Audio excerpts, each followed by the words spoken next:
He is the most successful tenor of all time, the only one who made opera arias #1 in the sales charts and who filled stadiums like a rock star. But not everything was ideal. He felt lonely and took refuge in women, food, superstitions. He was even about to die very young. Could his charisma and big smile overcome everything? The story of Luciano Pavarotti is not to be missed.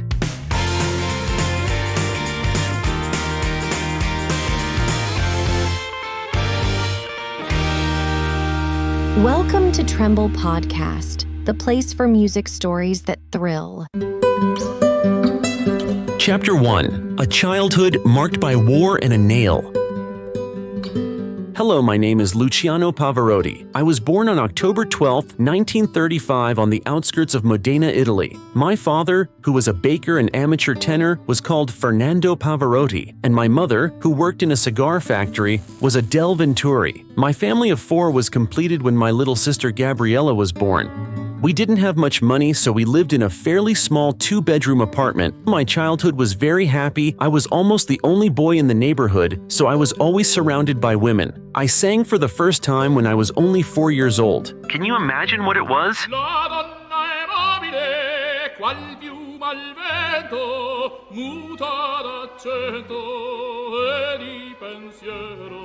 This is La Donna è Mobile. The woman is fickle. When I was 8 years old, the Second World War came to Modena. It was 1943, and my family and I had to flee the city, taking refuge in a nearby farm where we lived crammed into a single room until 2 years later. In 1945, the Americans liberated our region. What a joy! Yippee! I love the countryside. In fact, I am passionate about agriculture, something they say makes me so friendly.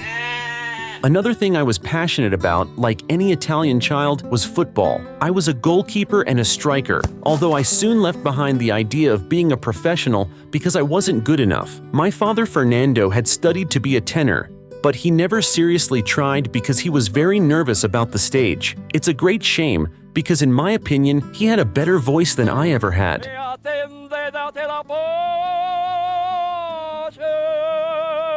He was the one who infected me with the love for lyrical singing and encouraged me to start studying singing as a child, something I would do for 7 years. My greatest childhood idol was the tenor Giuseppe Di Stefano, although I also loved Mario Lanza, whom I constantly imitated in front of the mirror.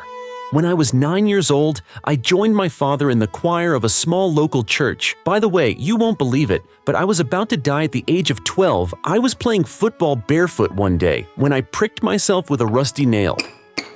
I contracted tetanus and was in a coma for 2 weeks. My family thought I would not get out of that one, and they even called the priest to give me the last rites. Almost miraculously, I recovered, and since then, I have always felt life as a great gift that would forge the humble, optimistic attitude and enjoyment to the fullest that always characterized me.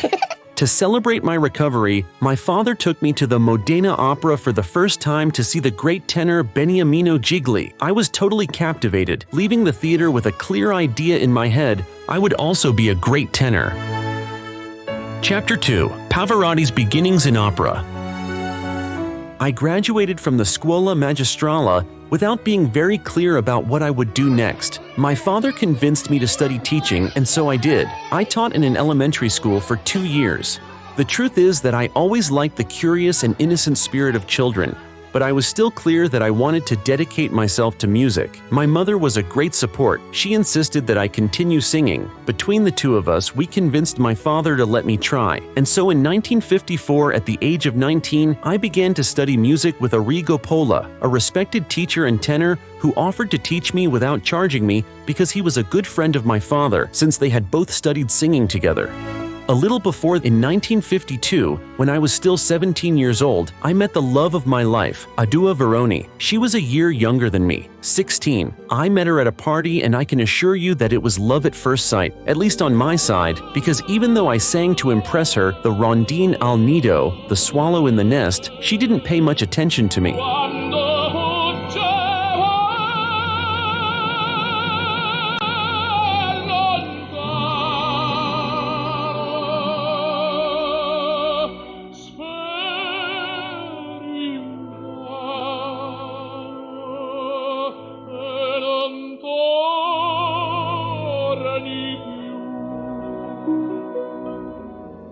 But I didn't give up. Adua was a much better student than me, so I managed to get her to become my tutor.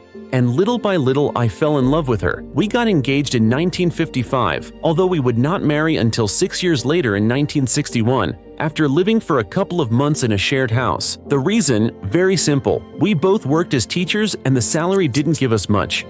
My father, Fernando, and I were part of the Chorale Rossini, a choir of male voices from Modena. In 1955, we went to Wales to participate in a choir competition. We won the first prize, which made me immensely happy and cemented my firm intention to become a professional singer.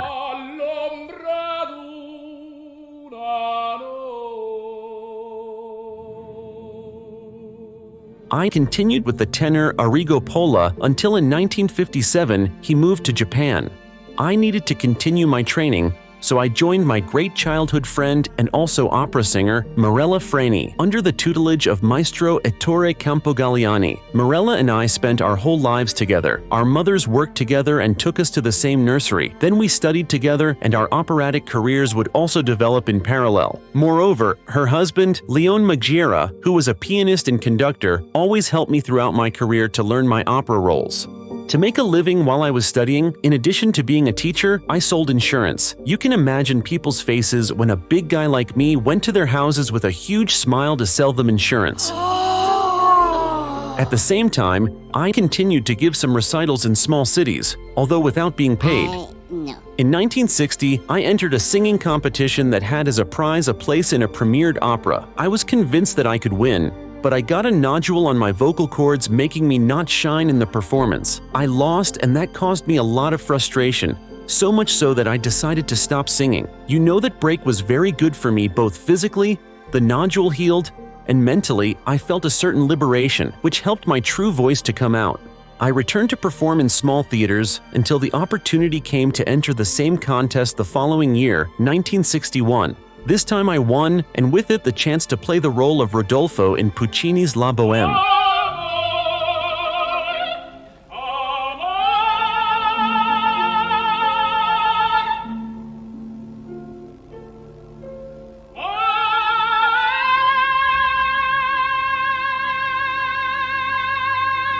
So in 1961, I made my debut at the Romolo Valli Municipal Theater in Reggio Emilia. Shortly afterward, I would repeat in Modena. The joy was complete because my friend Mirella also participated in the opera and her husband Leon was the conductor. The performances went well, but without major repercussions, except for my mother who was enthusiastic.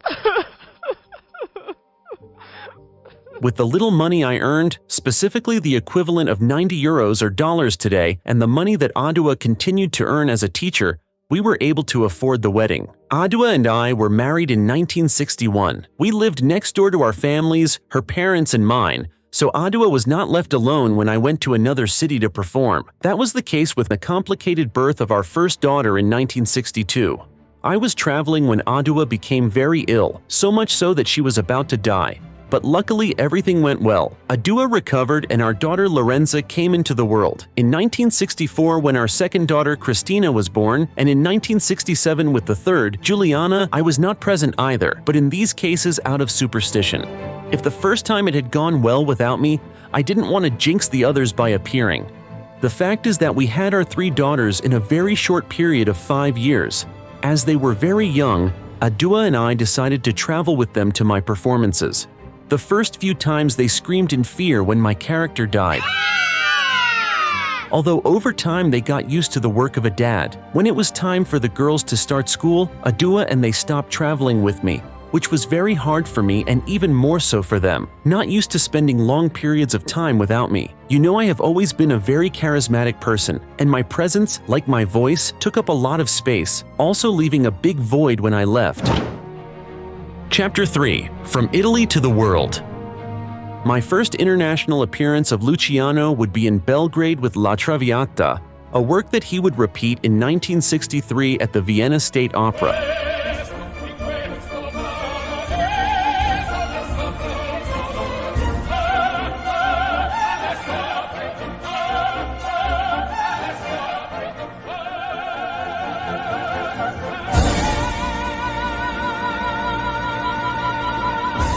That same year, I would also perform La Bohème and Rigoletto in Vienna.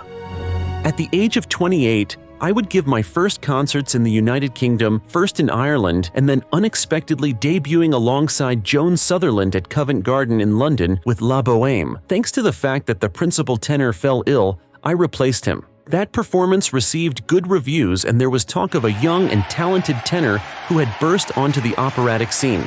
The one who would make me begin to be better known was Joan Sutherland. It was 1964, and she was looking for a young and tall tenor for a tour of Australia. I, who was already very corpulent at that time, was ideal for the role. So we went to Australia for 2 months.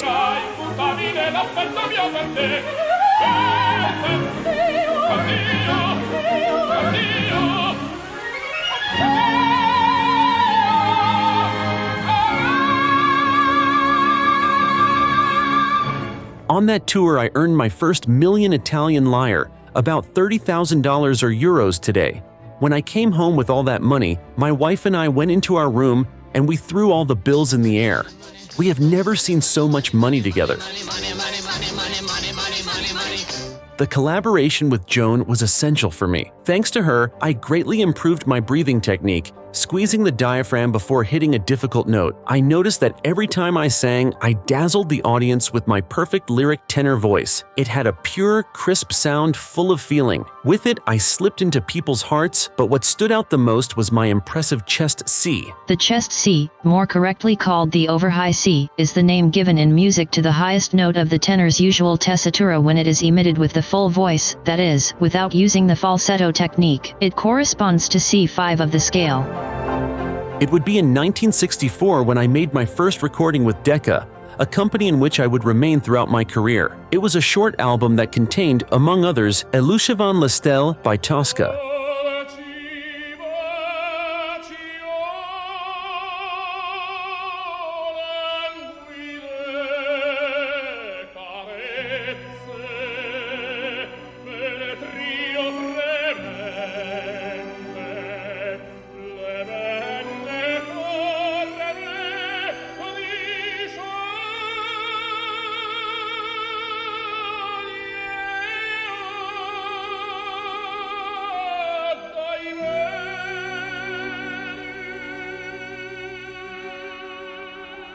Many of my best recordings were with my friend Joan Sutherland. During the 1960s and early 1970s, I kept within a repertoire tailored to my abilities by recording 11 operas and Verdi's Requiem.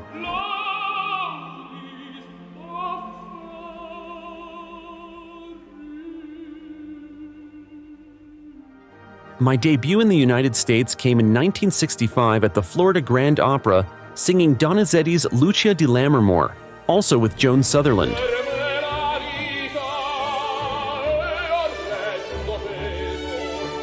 Shortly after, I would perform La Bohème for the first time at La Scala in Milan with my childhood friend Mirella Freni, directed by Herbert von Karajan. With Karajan, I forged a great and fruitful friendship. Our interpretation of Che Gelida Manina is one of the most famous in history.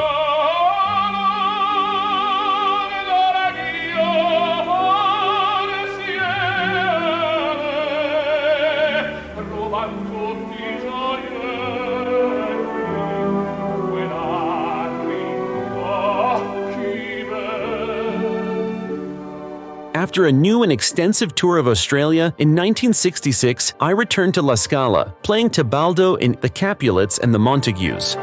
My most outstanding representation of the time was in I Lombardi, The Lombards, in Rome in 1969.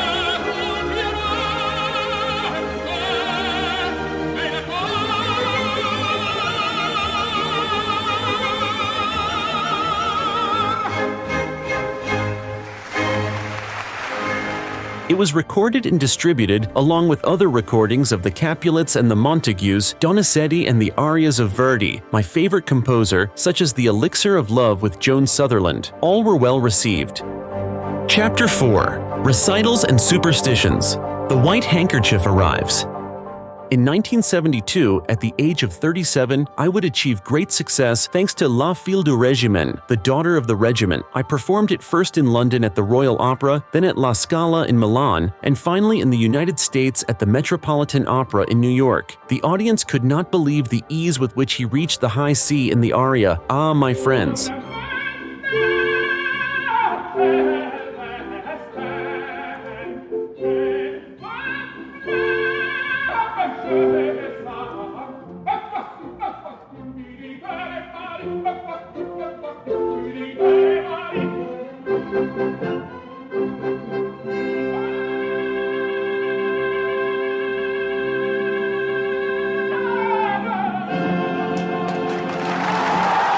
With that performance at the MET, I would achieve the record of 17 curtain raises. Not since Enrico Caruso, one of my greatest idols, had any tenor captured people's attention in that way. With the fame, they began to send me letters from all over the world.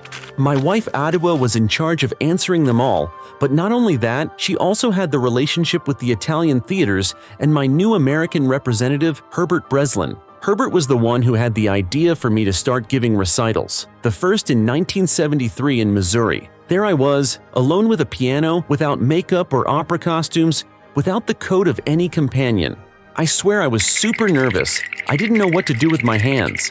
At that moment, my manager took the white handkerchief from my pocket and told me, "Squeeze it throughout the performance." So I did, and since then, it has become my lucky object and a symbol that I wore in all my concerts. I held it tightly when I sang and took the opportunity to wipe my sweat from time to time.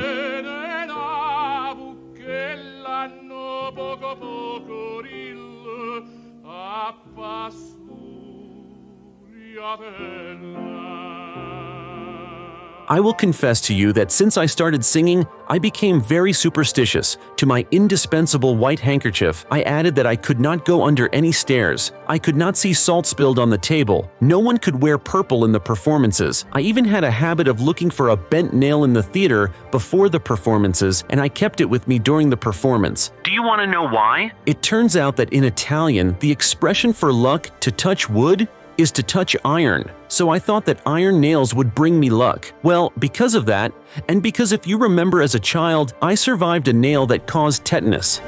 Some of my most outstanding performances from the early 70s are The Favorite with Fiorenza Casotto,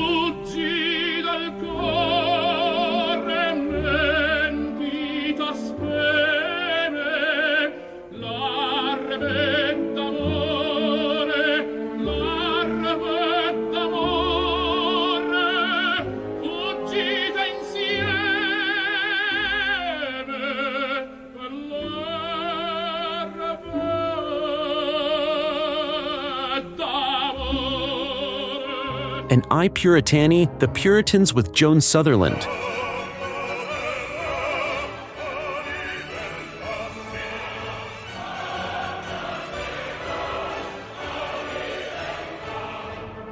From the mid-1970s onwards, I took on even bigger roles, such as Manrico in Il Trovatore, The Troubadour, and Radames in Aida, showing a darker, smokier quality to my voice.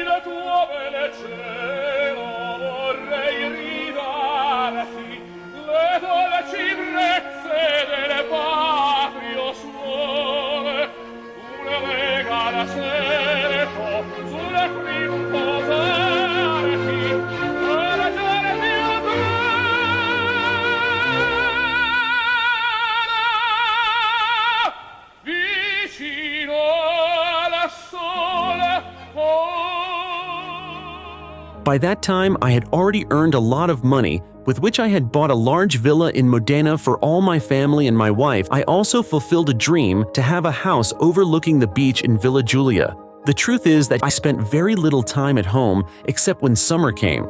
I hadn't told you, but many of my performances began to be broadcast on television. The first was La Bohème in 1977 from the Met in New York. I, as I always did before acting, went from one side to the other behind the curtain repeating, "We're going to die, I am going to die." That's what nerves are like. Complicated travel companions, but also good ones because they mean that you care about what you do. My way of overcoming nerves, optimism. The broadcast I was talking about was one of the largest televised opera audiences of the time. By that time, I would begin to win several Grammy Awards, as well as platinum and gold records for my recordings. My debut at the important Salzburg Festival came in 1976. I would return to that festival in 1978, and years later with Der Rosenkavalier, The Night of the Rose in 1983, as well as with recitals in 1985 and 1988.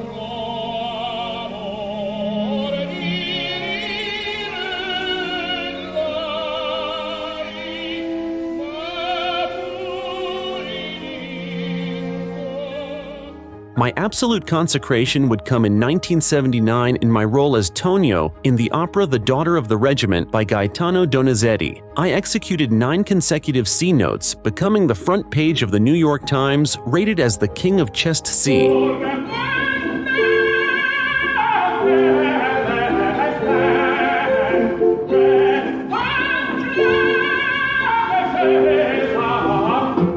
Due to fame and the constant trips away from my family, I sometimes felt very lonely, so whenever I could after the performances, I took everyone to dinner. Another thing I did was carry a suitcase with Italian food, pasta, mozzarella, prosciutto. I was looking for hotels that had a kitchenette in the room, so I could cook myself. You know, eating was my great weakness. Even when the doctor put me on a diet, saying that I could not eat more than 1 meringue a day, I asked the pastry chef to make me a meringue of half a kilo, so I complied with the doctor's prescription and ate only 1. Chapter 5. The Afterlife of Luciano Pavarotti. In 1978, I would give a legendary solo recital at Lincoln Center. Also from that year is my mythical representation of Pagliacci.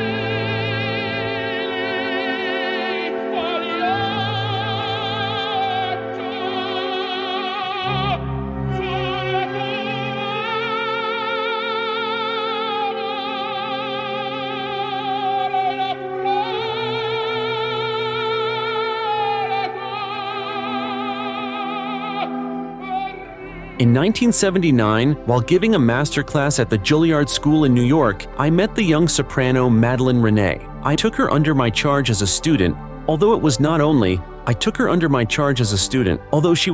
that, Madeleine acted as my secretary and accompanied me on all the trips. Even though I was still married, I would maintain a relationship with Madeleine for almost 7 years. Madeleine said that she fell in love with me because I was attentive and cheerful, but also that I was very serious about work, my schedule, and especially my tissues. If something was not in place, I would get very angry. In the same year, 1979, after 14 years, I would return under the direction of Karajan to the Vienna State Opera with Il Trovatore.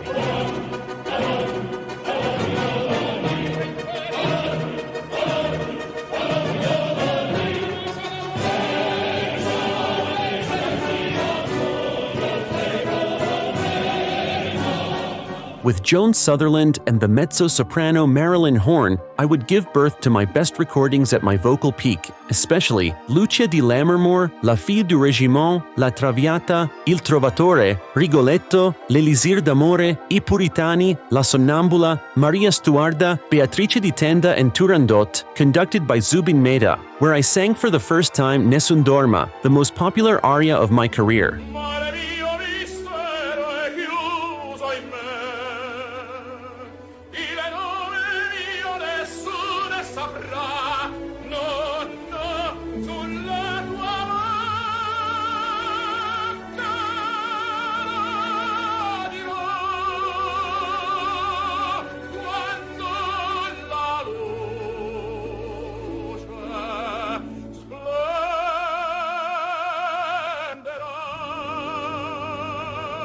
As I told you, I had signed an exclusive contract with the Decca record label many years ago, but I also released recordings with a label that my wife had created. To avoid any legal problems, I asked Decca to buy my wife's company. So it happened and everyone was happy. Do you want to know which opera I enjoyed performing the most? Well, it was L'Elisir d'Amore, because it was one of the few in which my character did not die, and above all, because it represented a peasant, someone from the village, something with which I always felt very identified.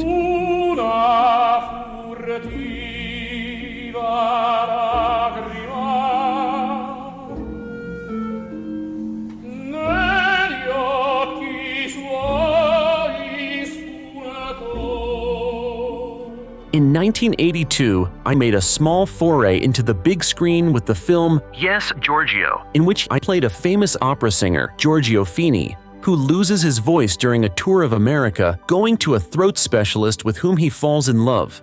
In 1982, I decided to organize a competition for young singers, the Pavarotti International Voice Competition for Young Singers. The prize for the winners was to perform with me. The second edition would come in 1986 when I was celebrating 25 years of career. I went with the winners to China to perform La Bohème. While in China, I performed the inaugural concert in the Great Hall in front of 10,000 people, receiving a standing ovation for singing 9 high Cs effortlessly.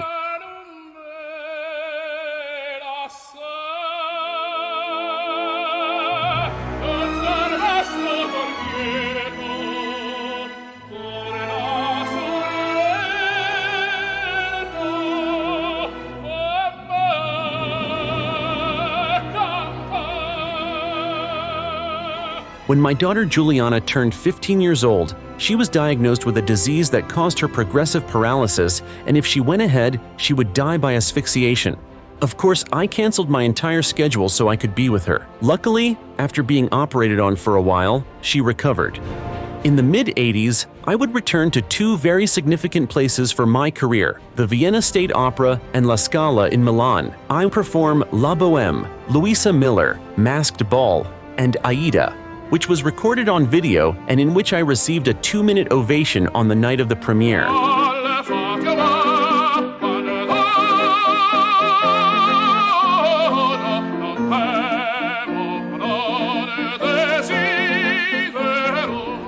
You know, I never wanted to learn new roles from the French or German repertoire, except in 1982 when I triumphed at the Metropolitan Opera in New York with Mozart's Idomeneo, a role I had sung at the beginning of my career.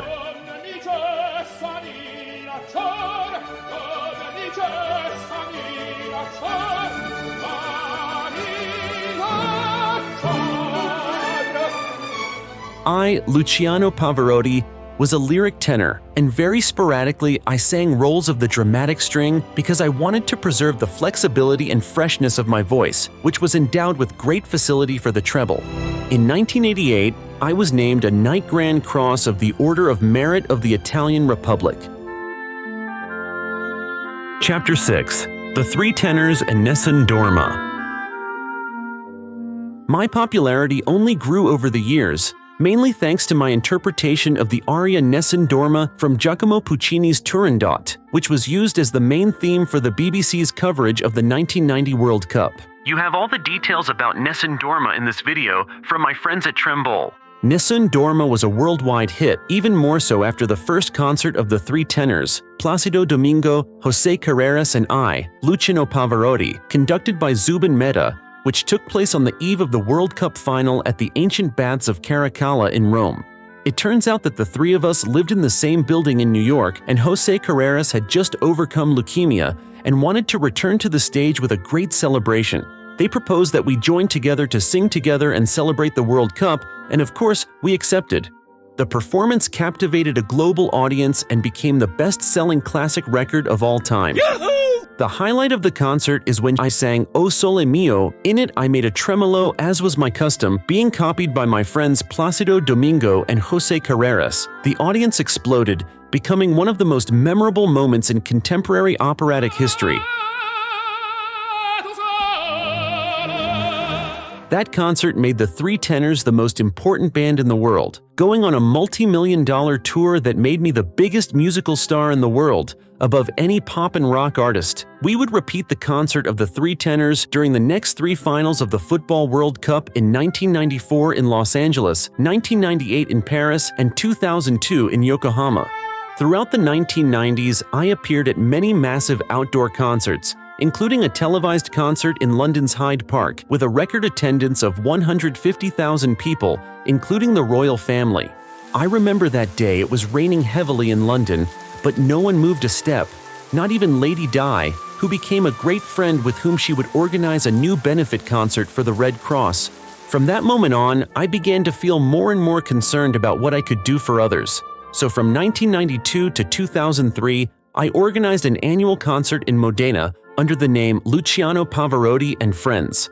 The list of pop and rock stars who went through those concerts is endless. Bryan Adams, Bon Jovi, Queen, U2, Dolores O'Riordan, Deep Purple, Laura Pausini, Stevie Wonder, Eros Ramazzotti, Spice Girls, Zucchero, Andrea Bocelli, Celine Dion, or Tracy Chapman, to name a few. Baby, can I hold you tonight? The concert achieved a high degree of popularity. In 1991, I moved away from my classic lyrical roles, performing Otello 4 times in the United States.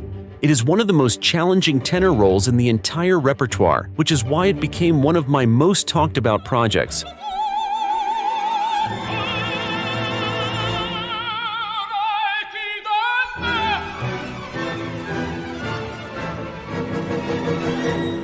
In 1991, I organized my first equestrian show, the Pavarotti Horse Show. I love horses. I had a stable in my house, and whenever I could, I spent time with them. So much so that if someone got sick, I could spend the whole night with them in the block. Chapter 7. The Boo. The last 15 years of my career, I constantly suffered from health problems, especially in my legs, and although I performed much less, I never turned my back on the big stages where I always triumphed. In 1992, I was singing at the Metropolitan Opera in New York when my voice broke. I would spend another time in 1993 performing Don Carlo in Milan. I was heavily criticized and even booed by parts of the audience. Many did not look favorably on my approach to pop and rock, claiming that it affected my voice, but if I tell you the truth, I didn't care what they said. I continued doing the same. I recorded duets with a multitude of artists, such as Eros Ramazzotti, Sting, Andrea Bocelli, Celine Dion, Liza Minnelli, Elton John, Tracy Chapman, Michael Jackson, Barry White, Caetano Veloso, Mercedes Sosa, U2, and even Frank Sinatra.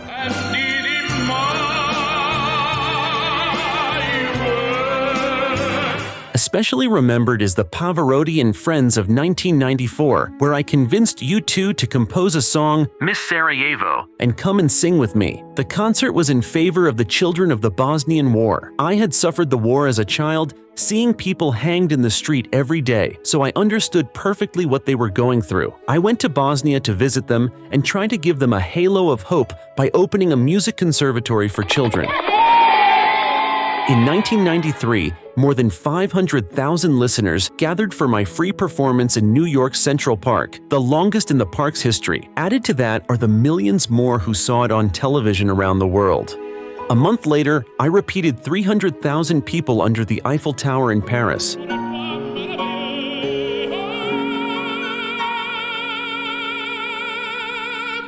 At the time, I broke a musician's cash record by charging $1 million for each performance, not to mention the nearly $1 million I earned from merchandising. Despite all the money, I felt lonely in my apartment in Central Park, and whenever I could, I invited friends to dinner and sing, among them the Briscola team. That is what we called the group of lifelong friends who often came on tour with me. Music, food, and friends are what made me happiest all my life. When I was alone, I used to paint colorful images of my long for Italy. At that time, back in 1995, when I turned 60, Nicoletta Mantovani appeared in my life. A 23-year-old woman who was studying natural sciences and working in equestrian shows to pay for college. One day I was watching one of the horse shows and I saw it. We connected immediately, despite the 34 years that separated us. I told Nicoletta the truth, that my marriage was broken, and we began a love relationship. Although in the eyes of the general public, we presented Nicoletta as my secretary. Shortly after we started dating, Nicoletta was diagnosed with multiple sclerosis. Of course, I threw myself into her until she recovered. In 1995, I performed Ave Maria together with Dolores O'Riordan. Diana, who attended the performance, told O'Riordan that the piece brought her to tears.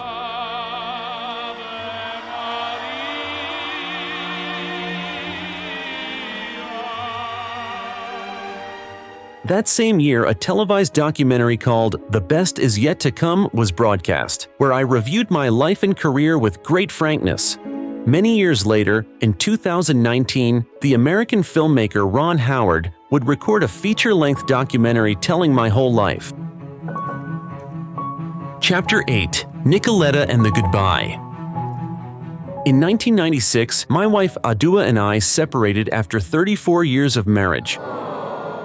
My double life with Nicoletta became public, occupying all the front pages of television and newspapers. Adua had never wanted to believe the rumors of my romances, and in fact I had always denied them myself, but this time the photos made it clear. I didn't want a divorce. It hurt me to let go of that important part of my life, but that's how it was. I went to live in the gardener's house. Unfortunately, that event also distanced me from my daughters.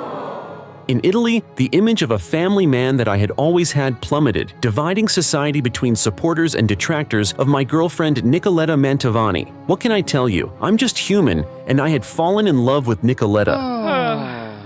In 2002, my parents both died of pancreatic cancer, the same disease that would attack me shortly after. Nicoletta and I married in 2003, remaining together until my passing in 2007. By the way, among the many awards and distinctions I received throughout my career, 2 are especially notorious and in fact earned me 2 Guinness World Records. The first is the Guinness World Record for the highest number of curtain calls.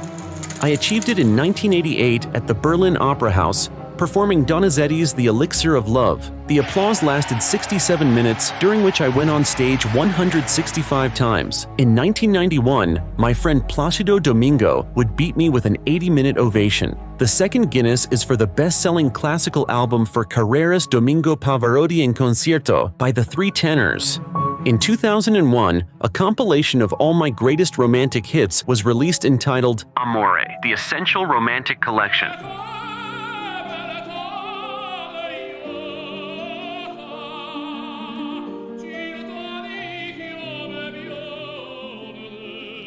In 2003, surprisingly, my wife Nicoletta became pregnant with twins. During the pregnancy, a tumor developed and the doctors advised her to have an abortion. She decided to go ahead with the twins, Alice and Ricardo, although the latter, my only son, unfortunately passed away shortly after birth. This time I was present at the birth, although my superstitions said that I would not bring good luck, as would later be confirmed. Just a few months earlier, I had also become a grandfather, which helped me reconcile with my daughters and my ex-wife. I know I had made serious mistakes in my life, but as Auda, my first wife, said, I was actually an excellent person. Time heals everything, right? At the end of 2003, I released my final compilation and my first and only crossover album, Ti Adoro. The album was a wedding gift for Nicoletta.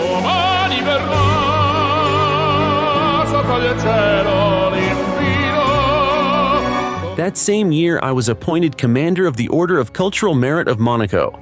After more than 4 decades on stage, I would begin my final farewell tour in 2004 at the age of 69 with more than 40 dates. In my last performance at the Metropolitan Opera in New York, I received a standing ovation performing Tosca. Throughout my career, I reached the astonishing figure of 378 performances in that theater. In 2004, my former American manager, Herbert Breslin, published a book called The King and I, in which he accused me of not being able to read music well. It is false, although I admit that I am not able to read orchestral scores. In March 2005, I underwent neck surgery to repair 2 vertebrae, and at the beginning of 2006, I would go under the knife again for a back problem. My last large-scale performance was in December 2005 in Taiwan as part of my farewell tour of Asia. On February 10, 2006, I sang Nessun Dorma for the last time at the opening ceremony of the 2006 Winter Olympics in Turin, Italy. The ovation I received was resounding. Although I must confess that it was a lip sync, the performance had been recorded weeks before. The reason for recording it was because in my health condition, I would not have been able to sing at night in an open space in those conditions of such low temperature.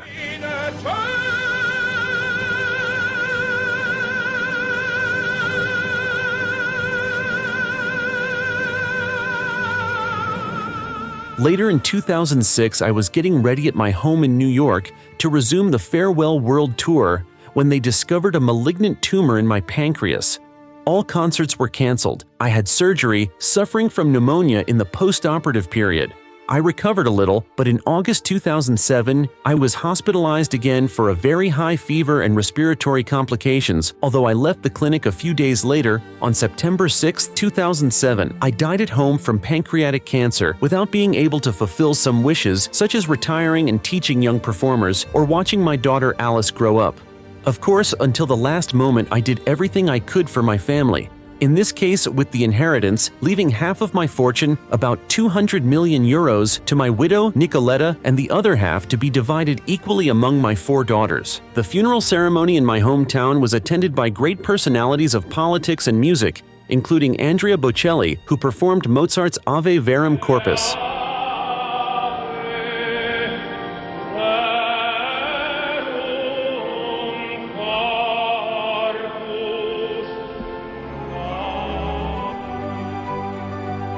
Pavarotti believed in the people, that's why he always had a smile on his face, and the audience returned it with a lot of love. He said that he only wanted to transmit opera to the people, and of course he achieved it in its hundreds of theatrical performances and 100 million records sold, being one of the most successful singers of any musical genre, as well as one of the most important Italians in history. Thanks to his charitable foundation and his voice, Luciano Pavarotti will remain with us eternally.